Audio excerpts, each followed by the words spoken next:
Okay, so I see webinar is now streaming live on YouTube. That's what it says. Right. Live on YouTube.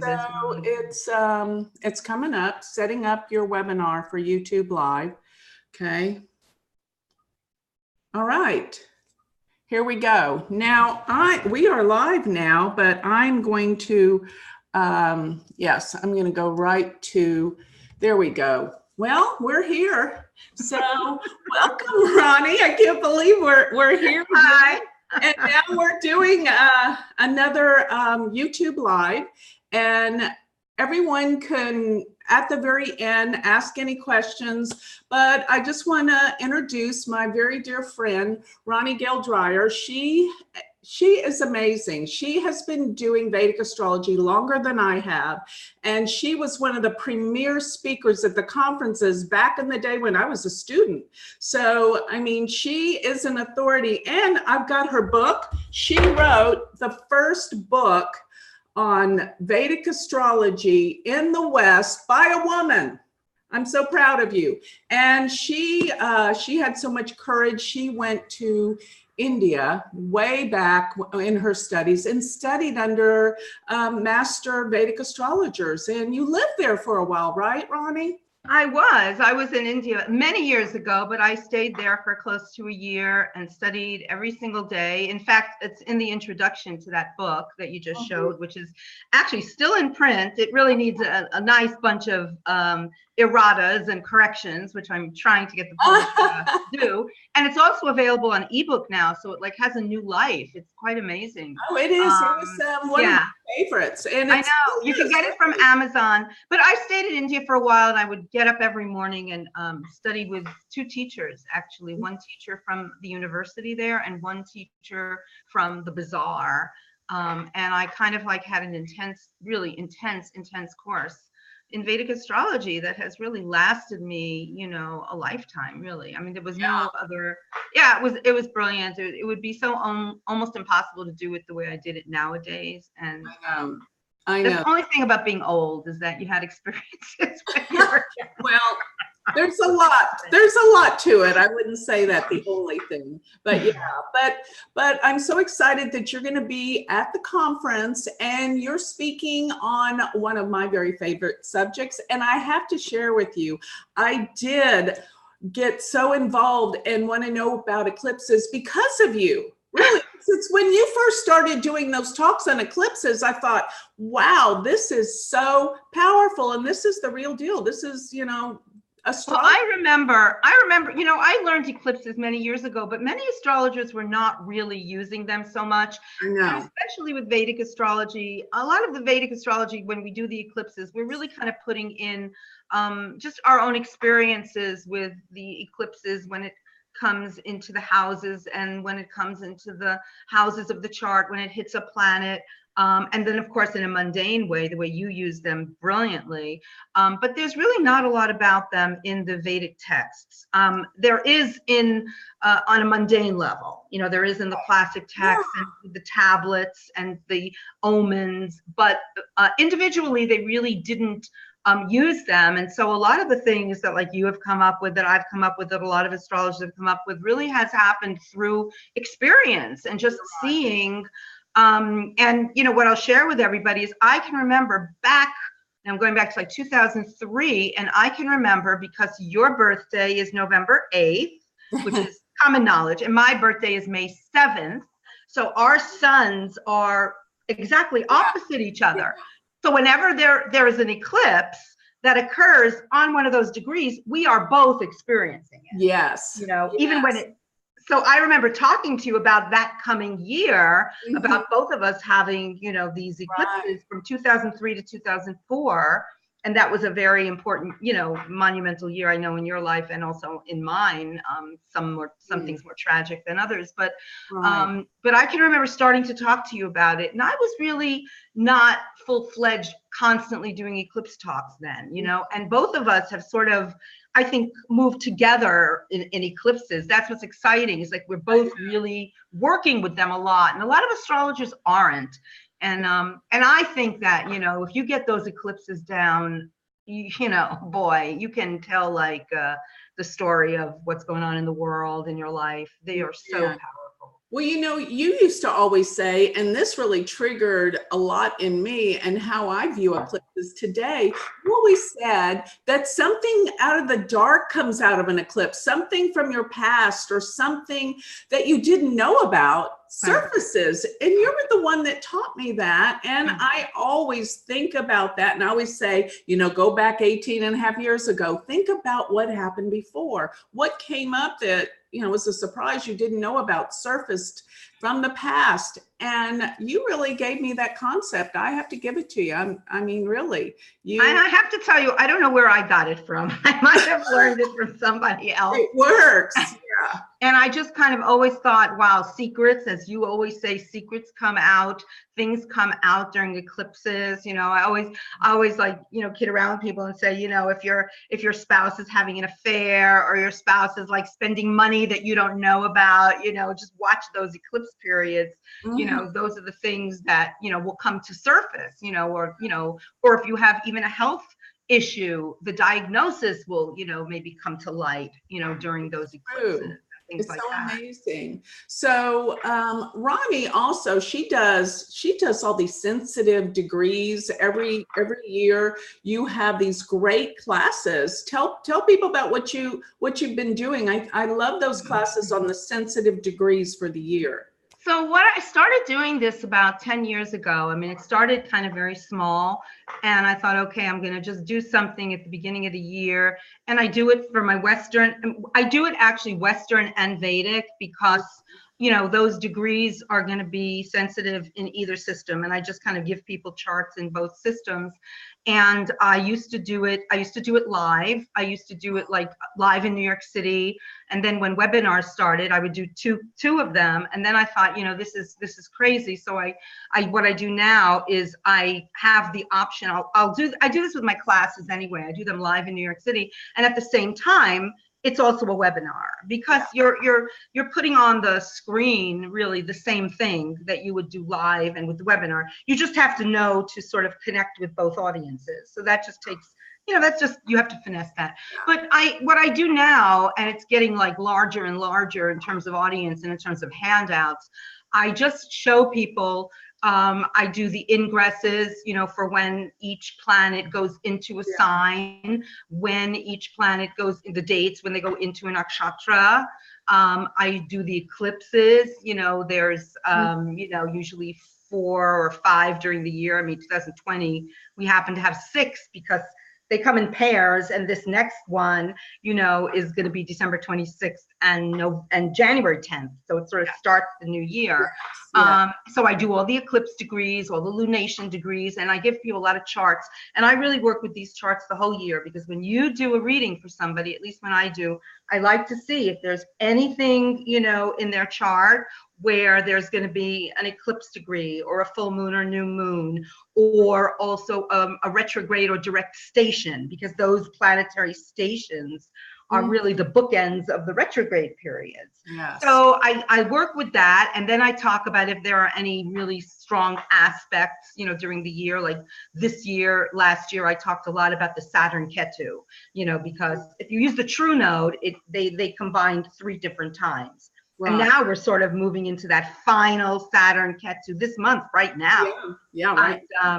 So that's why I think there's going to be a lot of tension still. And then in October, they're sort of separating and moving away. And next year is going to be I don't even know. I mean, I started doing 2 hours, then it went to 3 hours. But this next year is going to be 6 eclipses, really. And there's going to be Mars retrograde and Venus retrograde.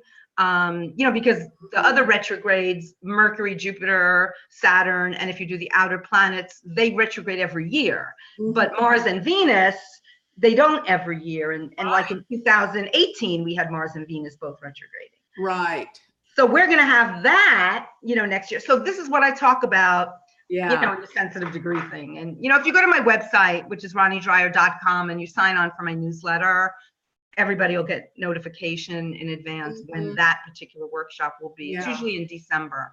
But it's going to have a fascinating year ahead. I mean, it's going to be, as you've been already talking about, I know. You've been like really warning people. Well, give us a little bit of your insights, especially about the eclipses and what we can kind of expect in 2020. Just give us a little teaser. What's going to be happening? You've already been giving teasers, but before I do that, I also really, really wanted to tell people that if they haven't signed up for your conference or they're kind of toying with the idea of coming to Dallas, it's such a great conference, futureofastrology.com, a little plug for Joni's conference. And I loved speaking there last year, and I'm going to speak there again this year. And the faculty is primarily women, which is a really kind of super thing. And we have people there who don't usually come to conferences, and that's what's great. I mean, I speak at conferences, but Juliana Swanson never speaks at conferences, even though she's got a wonderful following. Edith Hathaway does speak at conferences, but hasn't lately. And also there's Carol Allen, who, is just a master at relationships. So really by coming to your conference, and it was great because I got to meet Carol. Yeah. I mean, Carol and I know each other for years, but not really, in person. That was wonderful. And Juliana, I also met at the Sedona conferences where I met you years ago, and I haven't seen her in the flesh in many years. So that was great. Oh, it is so much fun. So once again, this conference is coming up here. It's October 25th through the 27th in Dallas. And, Dallas is so easy to get to. The conference is like, 15 minutes, the hotel from the airport. So you're there. And one thing I love about this conference is how we get to know everyone, because I sponsor a dinner party at my house on Saturday night. This is all inclusive. So it's the whole 3 days. It's not like post or pre-conference. No, this is a whole package. You get dinner and we get to really know each other. And share our, thoughts, ideas about Vedic astrology. This is the real thing where we can, merge together and get to know each other personally instead of just, on YouTube or on Facebook. But this is finally, getting, like you say, in the flesh when we get together. It's so different. And, with social media the way it is today, we hardly get to really come face to face and, get the vibes from everybody. And everyone that was here last year said it was the most, loving conference ever. And I'm not even exaggerating, am I? No, it was wonderful. So before I talk a little bit about what I'm going to talk about at the conference, I definitely wanted to, plug that. Thank you. So Ronnie's talking about eclipses at the conference. So give us a little idea of what your talk's going to be all about. I'm excited. Well, the thing is with these eclipses, the fascinating thing, I think, with next year, first of all, like I said, because we're dealing with the solar year, between January 1st and January 1st, we wind up with 6 eclipses, which is completely crazy, especially if you're teaching a class. You got to really fit them in. But the thing also is, in a way, it's kind of like 7 eclipses, because eclipses come in pairs, so you get a lunar and a solar, or a solar and a lunar, and they're 2 weeks apart.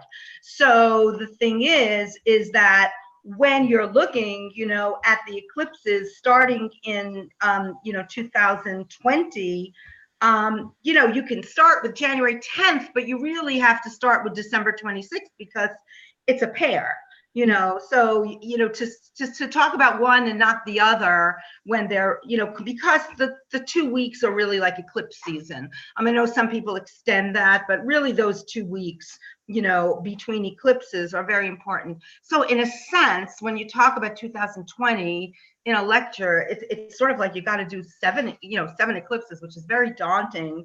So you have this December 26th eclipse, and then you have the January 10th.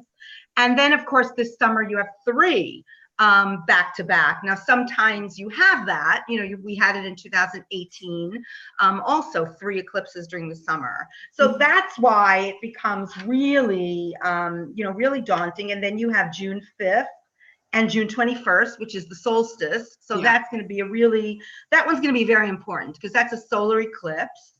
And that one is an annular eclipse. So it's very close to being like a total eclipse. It's very close together with the nodes. And that one is, of course, going to be at the same degree that the eclipse of June 21st, 2001 occurred, because you get the 19-year, what we call the Metonic cycle. So every 19 years, certain eclipses reoccur on the same date. And that was an important eclipse, of course, for 9/11/2001. Wow. And I don't want to belabor that that's the only theme of the year, but it does become something you've talked about, and you can't ignore it, you know. You can't ignore it, because you do get that with the sorrow cycle. It's 18 years. So this year we had the sorrow cycle of 2001, but next year we have what's called the Metonic cycle of 2001. Okay. And so you have June 21st on the solstice, and then you have July 5th. So those three eclipses, again, there's three, you know, instead of two. And then we have November 30th and December 14th. So we're having, like, you know, this amazing, you know, number of eclipses. And of course, because, you know, we have now had, you know, they go about the same signs every year and a half, you know, so these eclipses lately have been in, you know, Gemini, you know, and Sagittarius. And then, of course, what's going to happen is they're going to start moving into Taurus and Scorpio. Yes. So, you know, that's really the thing that, you know, begins to, you know, get very, you know, very kind of interesting, I think, you know, especially because of the fact that the moon, you know, is debilitated in Scorpio.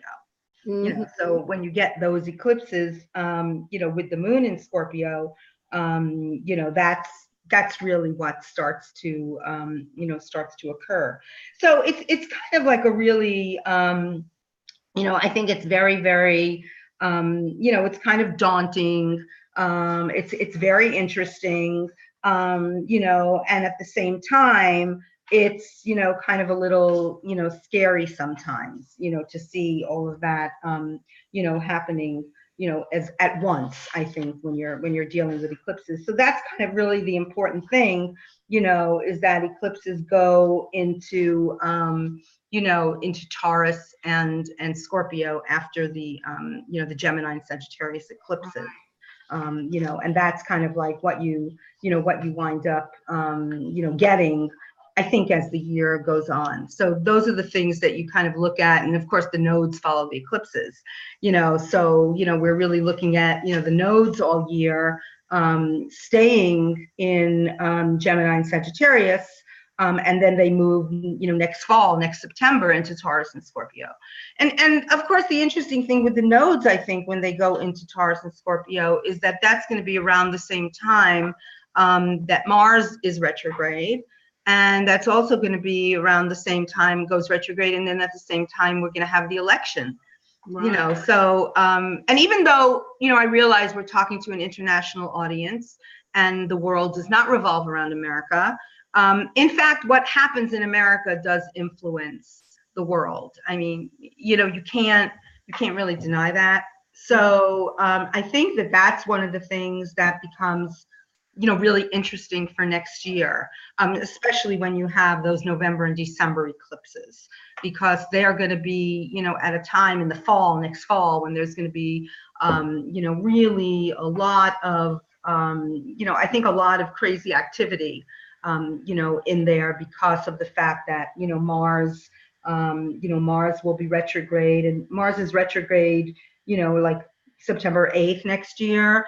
And it stays retrograde, you know, all through the end of November, because it's a 72-day retrograde. So it's, so that's, yeah. I know it is so much to consider, and you know, things, I mean, there's going to be craziness going on. It just has to be, because there's so much planetary energy happening. Right. But I want to ask you a question. I've wondered about eclipses, and I've never had an answer. Maybe you have or not. But what does it mean when the lunar eclipse happens before or after the solar eclipse? Because, you know, you can have one happen before, or you can have one after, and sometimes you can have them both. for Right. after the solar. So what I'm talking about for the audience to try to understand is when you have a solar eclipse, that's the new moon. But when you have a new lunar eclipse, that's when Rahu and Ketu are with the full moon. So when you have Rahu and Ketu with the new moon, which means the new moon is when the sun and the moon are conjunct with Rahu or Ketu. And then 2 weeks later or 2 weeks before, you have the full moon, and it's considered an eclipse depending on how close it is to Rahu or Ketu. But does it mean something to you if the lunar eclipse happens before the solar eclipse or after the solar eclipse? Does that mean anything? Well, and it's funny because whenever I teach eclipses, I always say that in the book Brihad Samhita, which is like a book on not just mundane astrology, it's a really large collection by Varamahira of things that do happen, let's say on a mundane level. It's also things that happen on the level of transits. He talks a lot about transits, and he talks a lot, for instance, about temples and about all these different things that basically have to do with anything other than just natal astrology.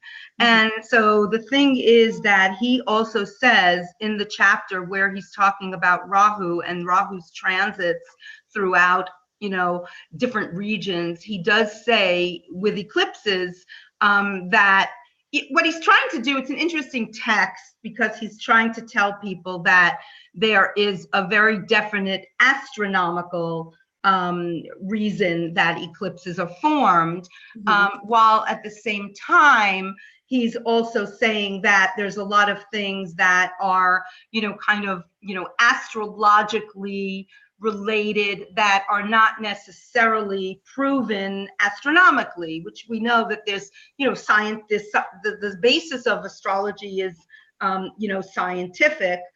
But the thing is that it's not necessarily that the, sciences are going to also back up all the astrology. So when people say that, eclipses are, really, very difficult, and, I'm trying to see if I'm here anymore. Okay, now I see you again. Now, I think that when you say that eclipses are really kind of, very, very, very difficult, when you see these texts, the problem really is that in ancient times, people had no idea what it meant that the sky would turn dark. So, for instance, on the eclipse in August 2017, which was a total eclipse, and everybody was running to places to actually experience it, Indian gurus would say, don't do that because you don't want to, be under an eclipse, and I had, clients, I was telling people like where to go to see the eclipse, and I was saying you can even go on TV and it'll stream live. And I had some students of mine yell at me. They say, well, you shouldn't be telling people to go to an eclipse because, in the texts, they tell you to pray, to meditate, and I said, well, a lot of that really had to do with the fact that there was no knowledge about why they occurred, and people got freaked out by the darkness, especially that total eclipse. I mean, we had darkness, we had the animals, making their sounds because they thought it was nighttime. But I still think that on eclipses, you need to meditate, because eclipses, whether you should see them or not, they are intense periods. They can be difficult, challenging, and they can bring wonderful things too. I mean, people get promotions under eclipses because you get noted, you get seen, because again, when we were talking about secrets coming out, what happens is that suddenly you come out of the woodwork. People notice you, so it's you get both. But going back to your question, in this text, they actually say that because the solar eclipse is a new moon and the lunar eclipse is a full moon, if you start with the solar eclipse and then go to the lunar eclipse, what it really means is that the eclipse period is a waxing moon. So the waxing moon is supposed to be more of a period of growth. So you're going from the new moon to full.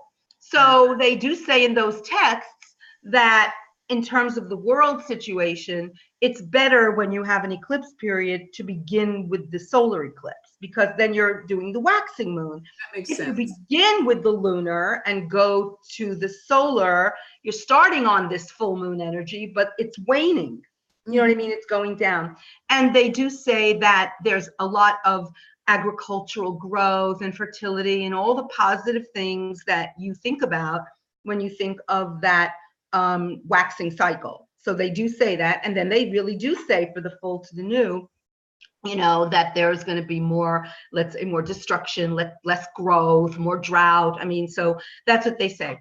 But I have to tell you that I always tell people that because it's in the classical texts, but I don't always find that it works like that. You know what I mean? It just doesn't always. I know, because I remember, I couldn't remember which way it was, but I looked into that before, and I remember observing what was actually happening, and it wasn't very accurate. You're right, it didn't happen the way that it was supposed to in terms of the events with the with the lunar eclipse before or after the solar eclipse. So I thought the same thing. So I thought maybe I have this wrong with this theory, but it makes a lot of sense that yes, the full moon following the new moon, or in terms of the eclipses, would be better. So right. So that's basically, I mean, you know, that's really, you know, why they say that, you know, because of the fact that you know, that is really what's happening, is that you're going from a new moon to a full moon, which is waxing when you're going from solar to lunar, and you're going into a waning cycle when you go from lunar to solar. Now, when you have these eclipses next summer, for instance, you know, June, I'm sorry, when you get the eclipses that go June 5th, June 21st, and July 5th, you know, then what's happening, of course, is you're starting with a lunar, you're going to a solar, but then you're going from the solar to the lunar.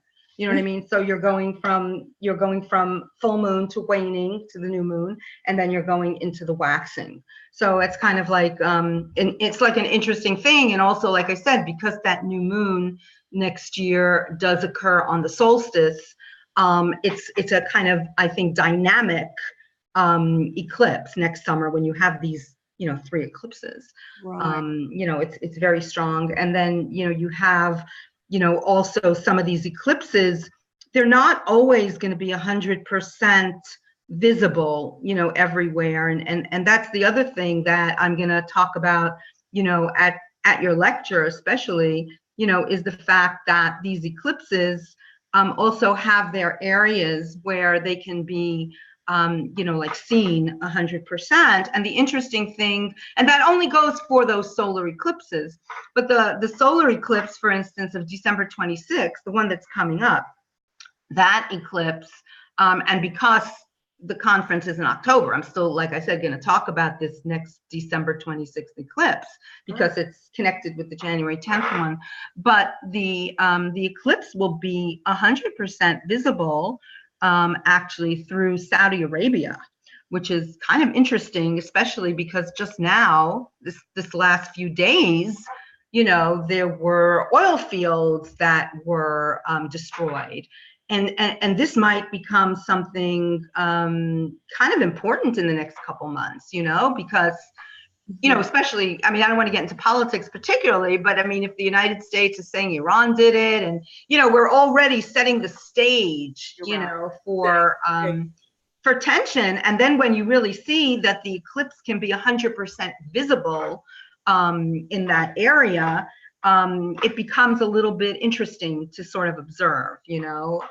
So they're going to be visible. And the one on June 21st on the solstice is also going to be you know, quite visible around that area as well. Saudi Arabia through India and Asia. So, you know, again, we're going to talk about some hot spots.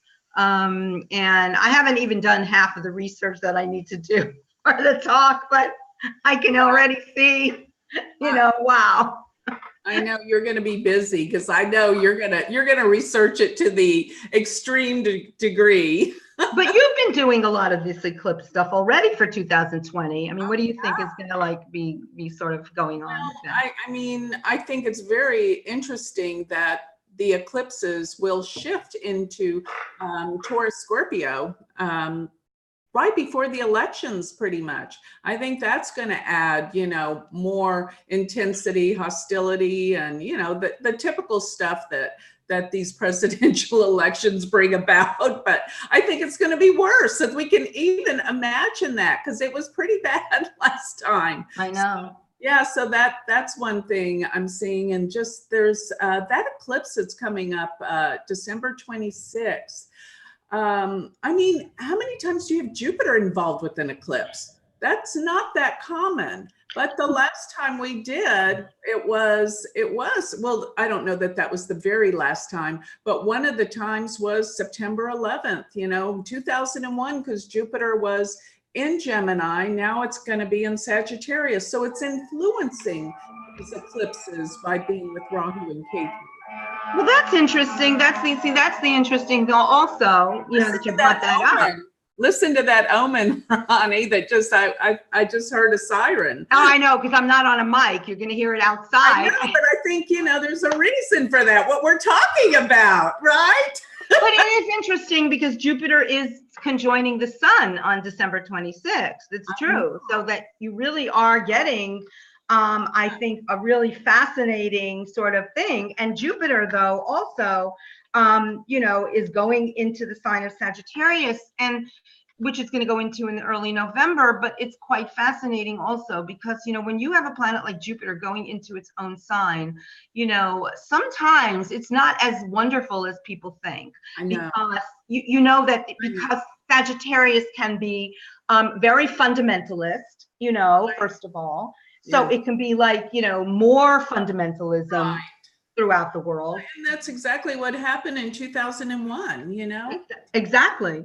But also thinking about, you know, Jupiter being in Sagittarius, the last time it was there was 2008. And that was a horrible time for the economy. Exactly. And why did that happen in 2008? Because people ignored the signs that it was happening. It was evident. And it was, again, that Sagittarius, like, oh no, it can't happen. You know, it's that over optimism that you don't pay attention to details. Yes. And I think that becomes really, really, really important. And then Saturn's going to move into Capricorn in March. So, you know, I mean, Saturn's going to move into Capricorn and Jupiter is in Sagittarius. So it's going to be an interesting sort of, I think, play. And also the nakshatra is hugely important. I mean, when Jupiter's in Mula, this is a whole different scenario than what you think. Right, you know? Right. And you're getting the Jupiter and the K2. You're getting Jupiter and K2. Jupiter's with K2 and it's in Mula, and Mula's ruled by K2. I mean, this is not like the joyful Jupiter, a jovial Jupiter of optimism and happiness and, you know, joy. It's going to, and you know, a lot of people will say, oh, we're fear mongers, but you know, the facts are that this is all about cleansing. And something needs to shift and change. And unfortunately, people don't wake up the easy way. They usually learn the hard way. And if we're not going to wake up easily, it's going to, you know, something's going to shake us to wake us up. Because no, I agree with you. I think it's, you know, thank you for pointing that out, which, you know, obviously is going to be in my talk too, that the Sun Jupiter is going to be, you know, connected to that eclipse. But it's also like, what about Jupiter? I think that Jupiter for me is really one of the most misunderstood planets. I think because we so want to always be optimistic. I mean, who wants to be negative? I mean, you want to be positive. You want to think that things are, you know, expanding and going well. But, you know, like you said, you need Jupiter and Saturn working together. You're right.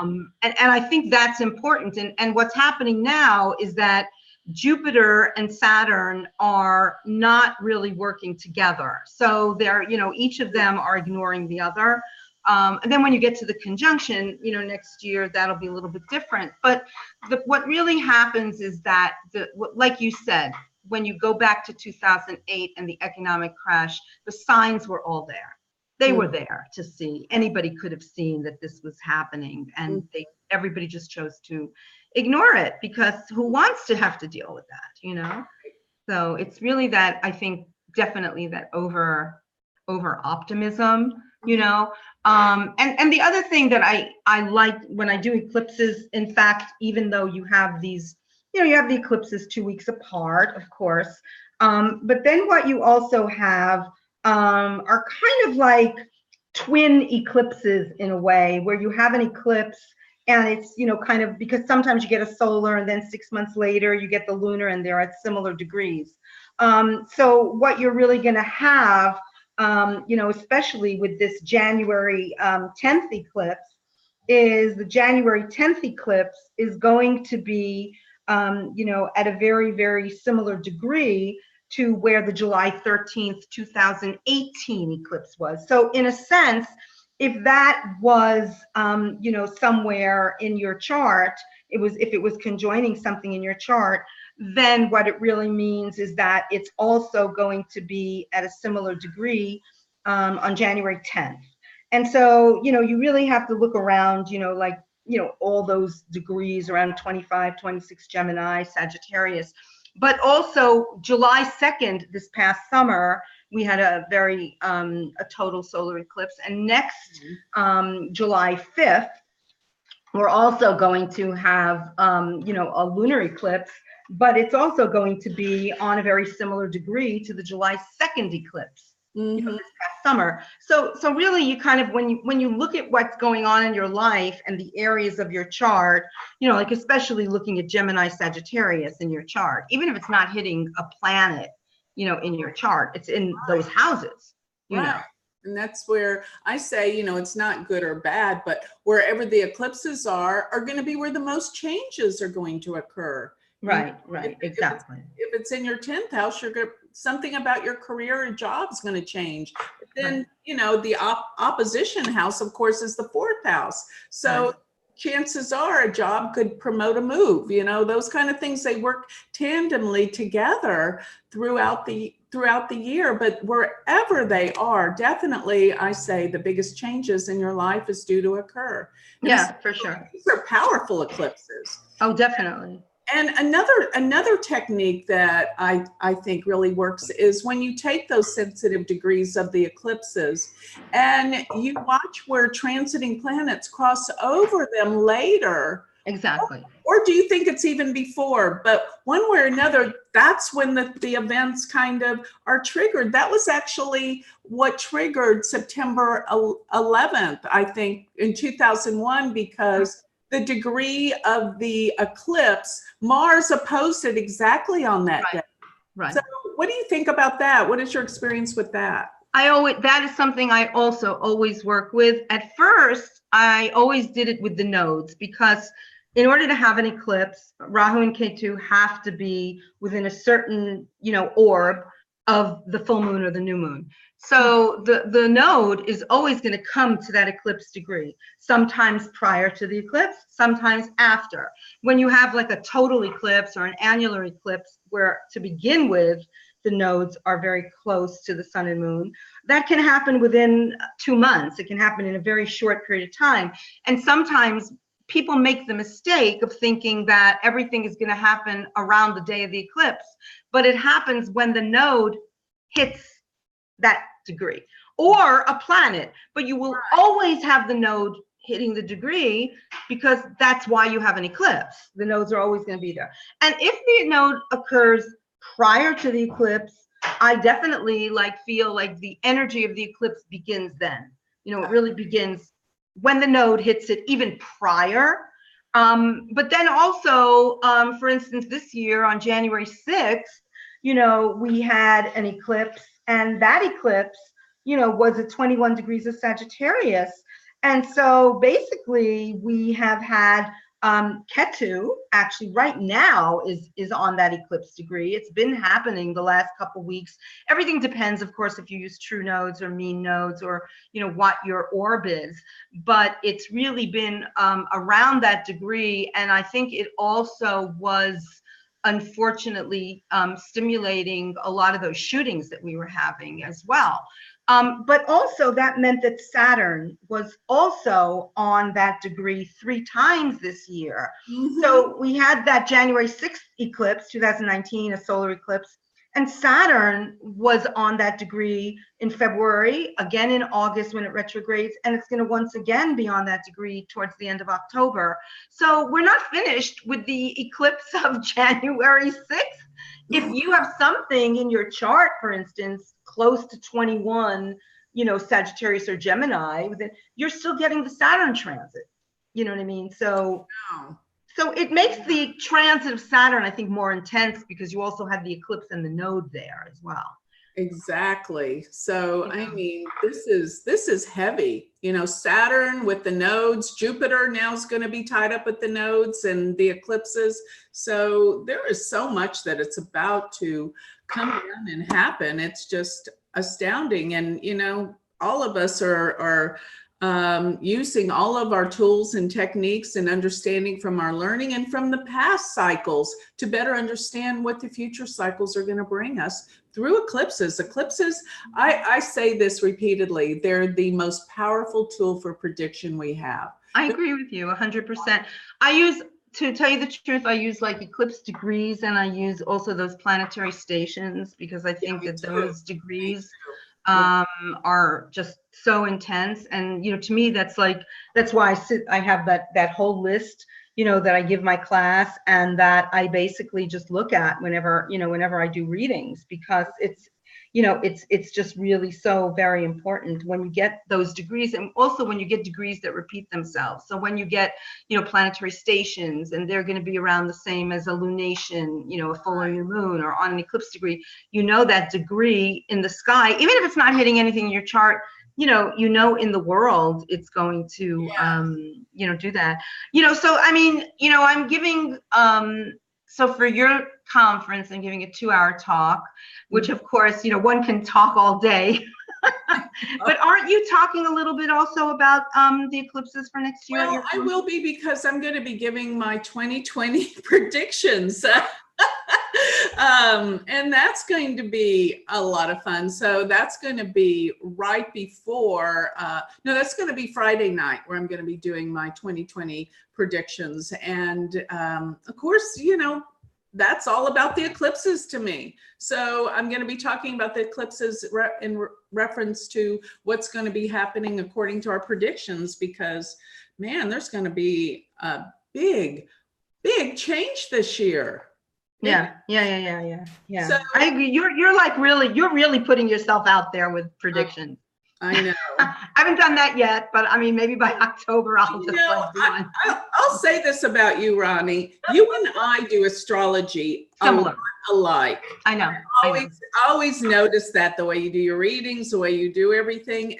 We do the same stuff. Maybe it's because I didn't mention this, but both you and I started with Western astrology as well. Right. Yeah, we did Western tropical astrology before we got into the Vedic sidereal astrology. So maybe that's why we still have some of those, reference points that we came from and understanding that we took with us into the Vedic. Now, you use the outer planets? I use the outer planets for transits for sure, because I think it just adds way too much. And, in India, they do also nowadays. Most modern astrologers really do add Uranus, Neptune, and Pluto. I think years ago, even B.V. Raman in his astrological magazine would use Uranus, Neptune, and Pluto.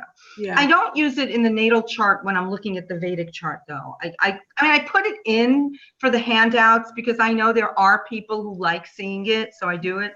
But I kind of focus much more on the others, and I think the nodes, for instance, give you that same energy as, let's say, Uranus, Neptune, and Pluto does. And you can't do the dashas with the Uranus, Neptune, and Pluto. So, but I'm not going to say that, if I see that you have like a really strong, tight conjunction with an outer planet, that I don't mention it, because I do, and, to say I don't, or that it's, so, classical that, you cannot use it is ridiculous, because you're moving, the world changes all the time. And I think that the fact that, Indian astrologers are just as interested in learning astrology from us, because, it's important. I think it's going to give the same, the same kind of intensity. But, I find that, Rahu Ketu and the eclipses, I think that they are so intense by itself, that sometimes sometimes, I mean, the Pluto and Neptune and Uranus are definitely going to be there, but you can find everything you need oftentimes just by looking at like what we've been talking about, just because they're so important. Right. And I think also, we shouldn't say everything is doom and gloom, because even though we're talking about sort of like the negative side of Jupiter, the fact is that Jupiter still is Jupiter. And I think that, if you have like an eclipse this December 26th, if you have that eclipse in your chart, you are getting a Sun Jupiter aspect. And I think also that if Jupiter then hits the eclipse degree, a few months later or before, oftentimes it will maybe give you an offer or give you some, opportunity, that you haven't had. It's not going to be like that Jupiter is always terrible, but what you say is true, that when you do have it in Sagittarius, you have to beware of, the other side of it. There's always that other side of everything. Well, I think people that have Sagittarius ascendants or moons will be very happy to have Jupiter come into Sagittarius after having both Saturn and Ketu there for so long, beating them up. I mean, it just seems like every day I have somebody with a moon arising in Sagittarius and going, when is this going to be over? I know. It happens a lot. And of course, when you do have difficult aspects, what happens is you're going to get more clients who have those things in their chart because they're feeling the stress. Of course. So, if I always say, oh, gee, how come I'm getting so many clients now who have, their rising sign or their sun, their moon, Gemini? Well, it makes sense because they're feeling the pressure and intensity, and they need to figure out what to do with it. But I think with eclipses, the most important thing is definitely, I always tell people, whether it's in your chart or not, it is something that's going on in the sky. You always have to meditate or just take a breathing space, whether you do, actual meditation or not, you need to reflect. I mean, it's really a time when you do need to go inward. You need to pace yourself, and you do need to, I think, assess. Especially if you're somebody probably like us, like we run around all the time with activities, we really need to make sure that we have that space for ourselves and, have those few hours every day where we can unwind and look inward, whether we do actual meditation or not. We should be in some kind of, reflective or meditative, state. And that goes for any time you're in an eclipse cycle, whether it's hitting something in your chart or not, because it's in the sky, it's in the world, and, you're going to feel that intensity. Absolutely. That's a great point that I think you're leaving everyone with, because we do need to be more reflective during these times, go within. I mean, what is an eclipse? When it darkens the light. And that's exactly when it's, at our times when we're alone at night and, reflect, go within. That's when eclipse energy is trying to teach us. So everything has a purpose and a meaning and what it's used for on a positive level. And that's what we have to tune into, including all this energy that's going to be happening this coming year. Something good always comes out of everything. And I think, everything happens for a reason. So we need to ask ourselves, what is that reason, and why are we going through whatever we're going through personally or globally? And I think that what is that? That gives us growth. And that's what we're here for, to grow and expand our awareness, our consciousness. And that's what astrology really is a tool for. So, so can you see any questions or anything, Ronnie? I can't, really. Well, if it says the problem, I'm going to have to turn my, if I turn my, we should take just a few moments if we can find them on here. It says view stream on YouTube. It's just I don't want the sound, because I just want to make sure the sound is not going to echo back. That's the problem. And then I can see if there are any questions. It said it started streaming. So I can see you on YouTube also. I have YouTube now on my screen. And yeah, and remember it's delayed. Okay. So I have YouTube on my screen.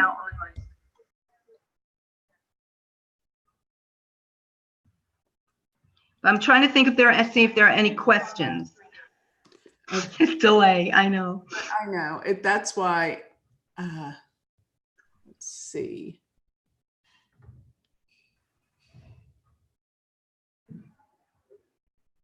As far as I can see, I think it's where it says comments. I don't see any comments. So. No, there are comments on the chat, in the chat box. Oh, okay. Then you're getting it. All right, good. Well, there are comments, but there are not necessarily questions. Questions. Does anyone have a question? Tsunami. Somebody wants to know about tsunamis.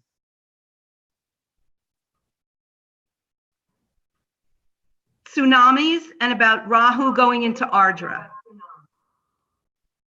Okay, Rahu going into Ardra. They want to talk about Rahu going into Ardra and if you can predict tsunamis.